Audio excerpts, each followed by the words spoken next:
quando Roberto foi contratado para fazer a limpeza e catalogação dos materiais da Escola Estadual Presidente Vargas, no bairro do Brás, em São Paulo, aos 48 anos, pensou que finalmente havia encontrado um trabalho tranquilo, que lhe permitiria economizar dinheiro enquanto se preparava para a aposentadoria. A escola, construída em 1943, durante o Estado Novo, havia sido desativada no final de 2023, após quase 80 anos de funcionamento, e a Secretaria de Educação precisava de alguém para organizar décadas de arquivos e preparar o prédio para a demolição.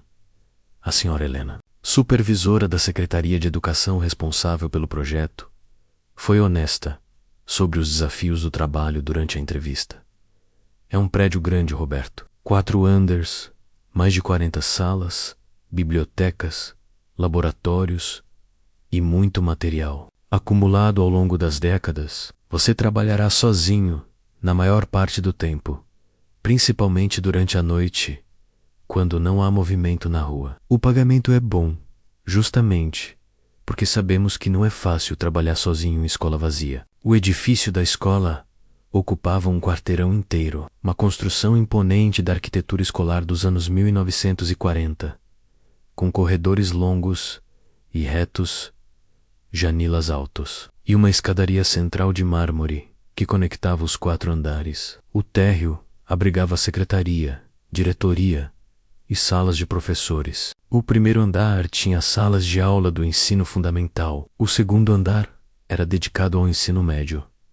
E o terceiro andar continha laboratórios, biblioteca e salas especiais. Roberto começou o trabalho metodicamente, dedicando os primeiros dias à familiarizar-se com a estrutura da escola e estabelecer um plano de catalogação. Durante o dia, quando havia luz natural abundante filtrando pelas janelas altas, o ambiente era nostálgico, mas não perturbador. Havia uma melancolia natural em ver carteiras escolares empilhadas, quadros negros ainda com giz apagado pela metade, e corredores que por décadas ecoaram com vozes de milhares de estudantes. As primeiras descobertas foram emocionantes de uma forma sentimental. Roberto encontrou jornais estudantis dos anos 1950, fotografias de formaturas antigas, projetos científicos preservados desde os anos 1960 e cartas que alunos haviam escrito para si mesmos no futuro durante atividades pedagógicas. Havia uma riqueza histórica genuína no material que estava catalogando, e Roberto se sentia privilegiado por ser a última pessoa a organizar essas memórias antes da demolição. À noite, quando as luzes externas da rua criavam sombras longas, através das janelas, Roberto inicialmente encontrava paz no silêncio profundo. Depois de anos trabalhando em ambientes barulhentos, a tranquilidade da escola vazia era um luxo. Ele estabeleceu uma rotina de trabalhar até tarde, aproveitando as horas noturnas, quando não havia distrações externas, para focar na catalogação detalhada. Foi durante a primeira quinzena que Roberto começou a notar sons durante a noite que não conseguia explicar facilmente. Passos nos corredores acima, quando tinha certeza de estar sozinho no prédio. O som era distintivo, passos de várias pessoas caminhando em grupo, como estudantes, mudando de sala entre períodos de aula. Mas quando investigava, sempre encontrava os corredores superiores completamente vazios.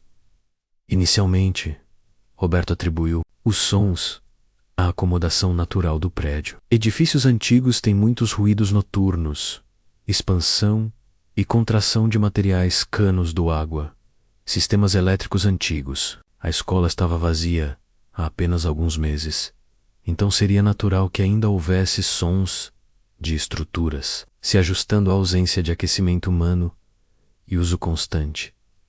Conforme o trabalho progredia, Roberto começou a encontrar materiais mais perturbadores nos arquivos da escola. Relatórios disciplinares dos anos 1960 e 1970 documentavam punições físicas severas que hoje seriam consideradas abuso infantil. Havia registros de estudantes sendo trancados em salas escuras como castigo, obrigados a ficar ajoelhados por horas e submetidos a humilhações públicas sistemáticas. Mais preocupante ainda, Roberto descobriu uma pasta arquivada incorretamente, que continha correspondências entre a direção da escola e autoridades durante a ditadura militar. A escola Presidente Vargas havia sido usada como local de interrogatório para estudantes universitários suspeitos de ativismo político nos anos 1970, o porão da escola, que Roberto ainda não havia explorado completamente, havia sido convertido em células de detenção temporária. Após descobrir esses documentos, os sons noturnos na escola se intensificaram dramaticamente. Roberto começou a ouvir não apenas passos, mas vozes, gritos abafados que pareciam vir do porão, sussurros urgentes nos corredores e, ocasionalmente, o som distintivo de alguém batendo repetidamente em portas, como se tentasse escapar de um confinamento. Uma noite, enquanto trabalhava na biblioteca do terceiro andar, Roberto ouviu claramente o som de uma aula acontecendo no andar inferior. Vozes de crianças recitando tabuada em coro, o som característico de giz no quadro negro e uma voz adulta autoritária dando instruções. Quando desceu para investigar, encontrou apenas salas vazias e silenciosas, mas podia sentir no ar uma sensação residual de medo e tensão. Roberto começou a ver figuras durante suas noites de trabalho. Inicialmente eram apenas sombras periféricas, menos movimento rápido que desaparecia quando olhava diretamente. Mas gradualmente, as aparições se tornaram mais claras e persistentes. Crianças em uniformes escolares, de épocas diferentes caminhando pelos corredores, sempre olhando para trás como se fugindo de algo. Adolescentes, em roupas dos anos 1970, sussurrando urgentemente em grupos pequenos, sempre parando de falar quando notavam sua presença. A descoberta mais perturbadora veio quando Roberto finalmente desceu ao porão para continuar a catalogação. O que encontrou confirmou suas piores suspeitas sobre os documentos que havia lido. O porão havia sido dividido em celas pequenas e claustrofóbicas, com portas pesadas e cadeados enferrujados. Nas paredes de concreto ainda eram visíveis riscos e palavras arranhadas por unhas humanas, menos nomes, datas e mensagens desesperadas de prisioneiros. Naquela noite, depois de explorar o porão, a atividade paranormal na escola explodiu em intensidade. Roberto viu dezenas de figuras simultaneamente, estudantes de todas as idades e épocas, todos mostrando sinais de trauma e sofrimento, crianças com marcas de violência física, adolescentes com expressões de terror absoluto e adultos jovens, com roupas rasgadas e olhares devastados. As aparições não eram apenas visuais. Roberto começou a sentir emoções intensas que não eram suas, ondas de medo, desespero, dor física e uma sensação esmagadora de injustiça. Era como se a escola tivesse absorvido décadas de sofrimento humano e agora estava liberando toda essa energia traumática de uma vez. Roberto tentou continuar o trabalho, mas as manifestações tornaram impossível focar na catalogação. Livros voavam das estantes sozinhos. Gavetas de arquivos se abriam e fechavam violentamente, e as luzes piscavam constantemente. Mais aterrorizante ainda, Roberto começou a ouvir sua própria voz ecoando pelos corredores. Não palavras que estava falando, mas pensamentos que estava tendo, como se a escola pudesse ler sua mente e reproduzir seus medos internos. Situação atingiu um ponto crítico quando Roberto encontrou um diário escondido atrás de uma gaveta na sala da diretoria. O diário pertencia a Maria Conceição Santos, uma aluna de 16 anos que havia desaparecido em março de 1973. As últimas entradas descreviam sua participação em atividades estudantis contra a ditadura e seus medos crescentes de que estava sendo vigiada por autoridades escolares. A última entrada no diário estava datada do dia anterior ao seu desaparecimento. Eles sabem que eu sei sobre o porão. Diretor Machado disse que eu preciso conversar com visitantes especiais amanhã depois das aulas.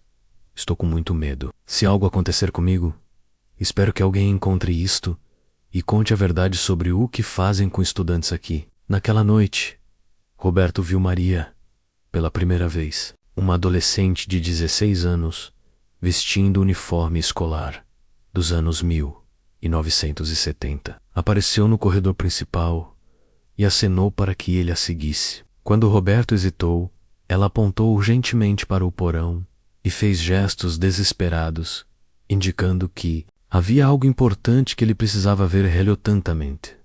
Roberto seguiu a aparição de Maria até o porão. Ela o guiou até uma parede específica que parecia sólida, mas quando Roberto examinou mais de perto, descobriu que havia tijolos mais novos que os outros, evidência de que algo havia sido selado naquela parede décadas atrás. A realização do que provavelmente estava enterrado atrás daquela parede, a pressão psicológica de carregar conhecimento sobre atrocidades históricas, combinada com manifestações paranormais intensas, começou a afetar severamente a saúde mental de Roberto. Ele parou de dormir adequadamente, constantemente atormentado por pesadelos sobre tortura e assassinato. Durante o dia, via ocasionalmente figuras de estudantes mesmo fora da escola, como se os espíritos tivessem começado a segui-lo. Roberto percebeu que estava enfrentando algo maior que fenômenos paranormais isolados. Ele havia descoberto evidência de crimes de guerra que nunca foram investigados adequadamente, e os espíritos das vítimas estavam desesperados para que a verdade fosse revelada. Mas as mesmas estruturas de poder que permitiram os crimes originais ainda existiam e estavam determinadas a manter os segredos enterrados. Após 6 semanas na escola, Roberto tomou a decisão desesperada de abandonar o trabalho. Não conseguia mais suportar a intensidade das manifestações paranormais e estava começando a temer pela própria segurança física. Os espíritos pareciam estar se tornando mais agitados e desesperados, e Roberto temia que seu desespero pudesse se manifestar em violência paranormal, direcionada a qualquer pessoa que se recusasse a ajudá-los. Na sua última noite na escola, Roberto se despediu de Maria. A aparição da adolescente parecia triste, mas compreensiva, acenando melancolicamente como se entendesse que ele havia feito tudo o que podia. Mas quando Roberto estava saindo, viu dezenas de outras figuras nas janelas da escola, menos todos os estudantes mortos, observando sua partida com expressões de abandono e desespero. Roberto partiu sabendo que havia falhado, não apenas com os espíritos, mas com a história e a justiça. A verdade sobre os crimes cometidos na escola Presidente Vargas permaneceria enterrada e as vítimas continuariam sem reconhecimento ou paz. O prédio seria demolido conforme planejado, e com ele qualquer evidência física dos horrores que o havia abrigado. 3 meses depois, Roberto soube que a demolição da escola havia sido adiada indefinidamente devido a complicações burocráticas. Trabalhadores da construção civil relataram acidentes inexplicáveis. Sempre que tentavam entrar no prédio, equipamentos que funcionavam mal, trabalhadores que se sentiam subitamente doentes, e uma sensação geral de presença malévola que tornava impossível trabalhar no local. Roberto entendeu que os espíritos dos estudantes mortos não permitiriam que o prédio fosse destruído, até que suas histórias fossem contadas e seus assassinos fossem responsabilizados. Mas ele também sabia que as forças que protegiam os segredos eram mais poderosas que qualquer indivíduo poderia enfrentar sozinho. Hoje, 5 anos depois, a escola Presidente Vargas permanece vazia e lacrada. Ocasionalmente, vizinhos relatam luzes nas janelas durante a noite e sons de crianças brincando no pátio. O prédio se tornou uma lenda urbana local Um lugar que ninguém consegue demolir, devido a forças inexplicáveis. Roberto nunca mais trabalhou sozinho em prédios antigos.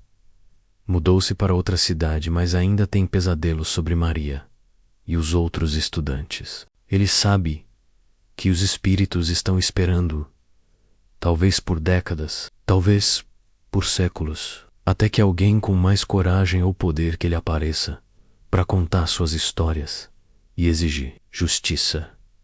A escola permanece como um monumento involuntário aos horrores do passado, guardada por aqueles que sofreram dentro de suas paredes. E Roberto aprendeu que alguns segredos são protegidos por forças tão poderosas que descobri-los pode ser mais perigoso que ignorá-los, especialmente quando os responsáveis pelos crimes originais ainda têm poder para silenciar aqueles que ameaçam expor a verdade nas noites silenciosas. Quando passa perto da escola fechada, Roberto ainda ocasionalmente vê figuras nas janelas. Maria e outros estudantes, ainda esperando por alguém que tenha a coragem de fazer o que ele não conseguiu. Contar ao mundo o que realmente aconteceu na escola Presidente Vargas durante os anos mais sombrios da história brasileira. Porque alguns lugares não são assombrados por espíritos malevolos, mas por vítimas de injustiça que se recusam a ser esquecidas. E às vezes, a verdade histórica é tão terrível que os próprios vivos conspiram para mantê-la enterrada, deixando apenas os mortos para guardar a memória e clamar por justiça que pode nunca chegar. A verdadeira maldição da escola Presidente Vargas não são fenômenos paranormais, mas o conhecimento de que crimes horríveis foram cometidos ali e nunca foram punidos. Os espíritos são apenas sintomas de uma ferida histórica que nunca foi tratada e que continuará sangrando até que a sociedade tenha coragem de enfrentar seus demônios do passado. Roberto descobriu que o terror mais profundo não vem de fantasmas, mas da realização de que monstros humanos reais cometeram atrocidades que foram deliberadamente esquecidas, e que às vezes os mortos são mais honestos que os vivos sobre a verdadeira natureza do mal que existe no mundo.